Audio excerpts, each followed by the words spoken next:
ഞങ്ങളിപ്പോൾ മഴ നനഞ്ഞു പോകുന്നത് പണ്ട് ദക്ഷൻ നടത്തിയ യാഗത്തിന് ക്ഷണിക്കാതെ പോയി അഭിമാനിതയായ സതീദേവി ആത്മാഹുതി ചെയ്ത സ്ഥലത്തേക്കാണ്. ഉത്തര കേരളത്തിലെ ദക്ഷിണകാശി എന്നറിയപ്പെടുന്ന കണ്ണൂർ ജില്ലയിലെ കൊട്ടിയൂർ ക്ഷേത്രത്തിലേക്ക്. പാവലിപ്പുഴയിൽ ഒന്ന് മുങ്ങിക്കുളിച്ചതിനു ശേഷം ഈറനോടെ ക്ഷേത്രത്തിലേക്ക് നടന്നു.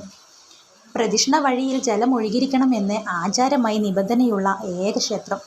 ത്രിമൂർത്തികളും 33 ദേവതകളും ഒന്നിച്ചു കൂടി യക്ഷയാഗം നടന്ന ഇടം.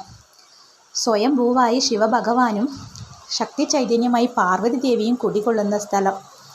അതിനു ചുറ്റുമൊഴുകുന്ന തിരുവഞ്ചിറയിലൂടെ നടന്ന് പ്രകൃതി ഈശ്വരനിലേക്ക് അലിഞ്ഞു ചേരുന്ന ആ കാഴ്ചകൾ കണ്ടു തൊഴുവാൻ 28 ദിവസം മാത്രം നീണ്ടു നിൽക്കുന്ന വൈശാഖ മഹോത്സവം ജൂൺ 10 മുതൽ ജൂൺ 30 ഉച്ചവരെ മാത്രമാണ് സ്ത്രീകൾക്ക് അക്കരെ കൊട്ടിയൂർ പ്രവേശനമുള്ളൂ.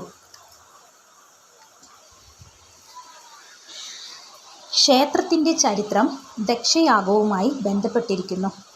ഹിന്ദു പുരാണമനുസരിച്ച് തൻ്റെ മകൾ ശിവനുമായ വിവാഹത്തിൽ തൃപ്തനാകാതെ ദശപ്രജാപതി തൻ്റെ മകളായ സതീദേവിയും ശിവനും അറിയാതെ ഒരു സ്ഥലത്ത് യാഗം നടത്താൻ തീരുമാനിച്ചു. ദശൻ്റെ ഉദ്ദേശമറിയാതെ സതീദേവി യാഗഭൂമി സന്ദർശിച്ചു. പക്ഷേ സതിയുടെ പിതാവിനാൽ അവൾ അപമാനിക്കപ്പെട്ടു. വേദനിക്കുകയും അഭിമാനിക്കുകയും ചെയ്ത അവൾ തൻ്റെ യോഗശക്തി കൊണ്ട് ആത്മാഹുതി ചെയ്തു. ഈ പ്രവൃത്തിയിൽ അസ്വസ്ഥനും രോഷാകുലനുമായ ശിവൻ വീരഭദ്രവനായി താണ്ഡവ നൃത്തമാടുകയും ദശന് ശിരച്ഛേദം ചെയ്യുകയും ചെയ്തു. ആ സമയത്ത് ശിവൻ്റെ ജട വന്ന് വീണ സ്ഥലമാണ് കൊട്ടിയൂർ മഹാദേവ ക്ഷേത്രം എന്നറിയപ്പെടുന്നത്.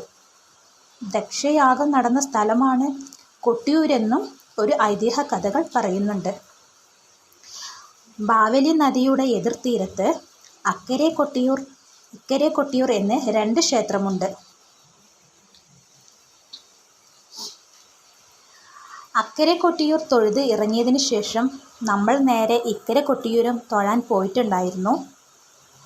അവിടെ നിന്ന് ഇറങ്ങുമ്പോൾ ഇവിടുന്ന് മാത്രം കിട്ടുന്ന ഓടപ്പൂവ് മേടിച്ചിട്ടാണ് ഇവിടുന്ന് ഇറങ്ങിയത്. ഇന്നത്തെ വീഡിയോ വിശേഷങ്ങളും ഇത്രയേ ഉള്ളൂ. വീഡിയോ ഇഷ്ടപ്പെട്ടു കഴിഞ്ഞാൽ ലൈക്ക് ചെയ്യാനും സബ്സ്ക്രൈബ് ചെയ്യാനും മറക്കരുതേ.